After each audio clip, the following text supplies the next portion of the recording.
এক বানিয়ার কাজে খুশি হয়ে মহারাজা তাকে বলে, তুমি চাও আমার কাছে তোমার যা ইচ্ছা।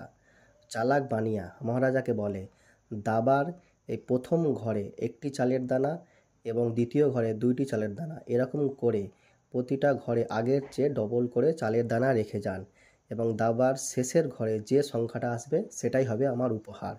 রাজা হেসে বলে, তুমি আমার কাছে সামান্য এই কটা চালের দানা চাইছো?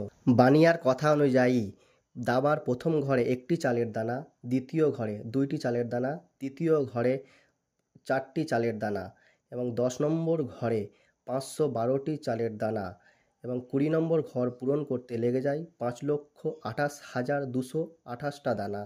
এরকম করতে করতে দাবার অর্ধেক ঘর 32 নম্বর ঘর পূরণ করতে লেগে যায় 214,83,82,648টি দানা।